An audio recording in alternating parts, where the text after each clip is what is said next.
Now I'm in one of Portland's old city's most popular streets. It's called Exchange Street, and you can see why everybody likes to come here. It's filled with cute little shops and boutiques and even some restaurants. And just down the street here is the other main thoroughfare of the old port. It's called Fore Street. It's not 4th Street, it's Fore, F-O-R-E, like a foredeck on a ship, because remember, this is an old port.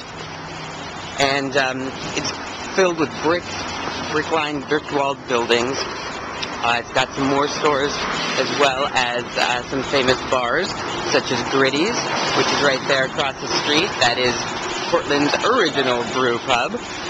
And then I'll just take you down so you can get a glimpse of the harbor. We're only about, I would say, a couple hundred yards, not even, maybe 100 yards from where the wharves start, and that is why one of the other streets that I'm going to take you around the corner to is called Wharf Street. But there's the harbor right there. There's all the cars parked to go on the ferries, and then this little alley right here that you might miss it unless you knew it was here. It's completely cobblestone. It gives you a feeling of a totally different century in Portland, is Wharf Street. So right at the corner is a great restaurant called Vignola. It has a wine bar, some excellent selections, and then its sister restaurant right there, Cinque Terre, has great regional Italian food and some fantastic seafood. And there's also a great men's store called Rogues Gallery just there on the right, where you can pick up everything from stylish clothes to go out in the city to fisherman's gear. Well, at least cashmere, to enjoy the time in one of America's best sporting destinations, and basically have a great night out here. As you can see, there's a wine bar to keep things going, and right there at the end of the street is the Harbor Hotel, so you can just wander home at the end of the night. I'm going to spend the rest of my day taking the ferry out to Peaks Island, which is a residential island out in the harbor that a lot of people actually commute in from, but it's beautiful, it's undeveloped.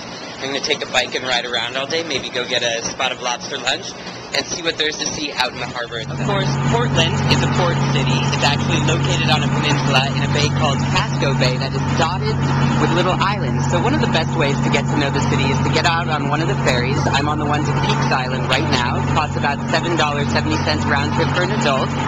And get out on the water and actually take a look at the city itself. There's Montjoy Hill. You can see the observatory on the top of the hill right there. And there's the rest of the city with a humongous cruise ship parked in front of it.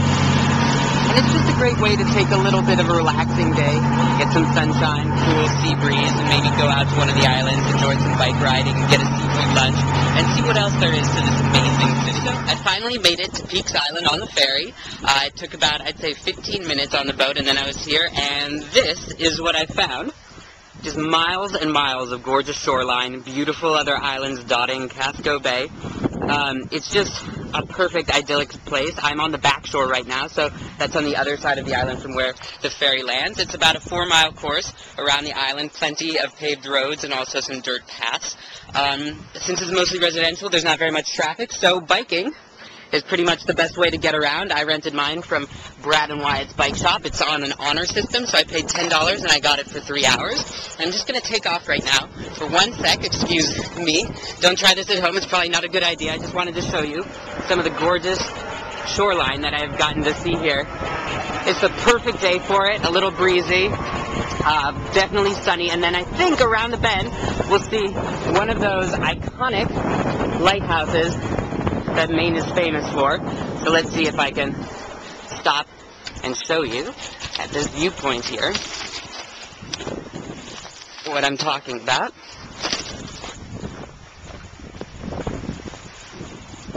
Yep, there it is. Does it get any better than this? I don't think so. You'd be hard-pressed to find something that's more enjoyable. So, back to the bike for me. And I will maybe catch some more footage on the ferry back to the mainland, but until then, I'm just going to have some fun.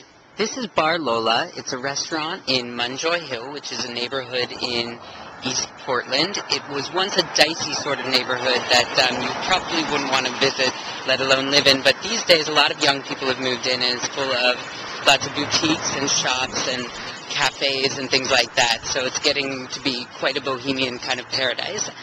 Sorry if I'm a little dark right now, but I'm just walking across the street because you can see it's actually quite a historic neighborhood. That tower right there that I'll zoom in on is the Portland Observatory. It was built in 1807, has a perfect view over the harbor. So if you happen to walk down here, that's a great stop just to sort of take in the lay of the land. And Bar Lola specializes, like a lot of restaurants here, in seasonal cuisine, all sorts of organic goodies coming from Maine's farmers and fishermen. So you can just sort of prepare for an ever-changing menu of like small plates, prefix menus, stuff like that there, but a lot more casual, lots of little bites to enjoy and wine pairings that are fantastic from the husband-wife team that run it. And it's definitely one of Travel and Leisure listed it as one of their favorite small places to eat, and it's won a host of other accolades. So this is definitely a spot to visit right on Congress Street, which is one of Portland's main drags, if you get a chance to come here. So I'm here at a new restaurant called Grace. It's on Congress Street, which is one of the main thoroughfares of Portland. It used to be a little seedy a few years ago, but now tons of new restaurants are moving in, including one of the city's most popular, which is 555. But we're here at another one right now. It's called Grace. It's in an old church, which you can see in the architectural details. Now I hear you're supposed to come here just for the appetizers. Unfortunately, we've already eaten, so we're going to come here for the specialty cocktails instead.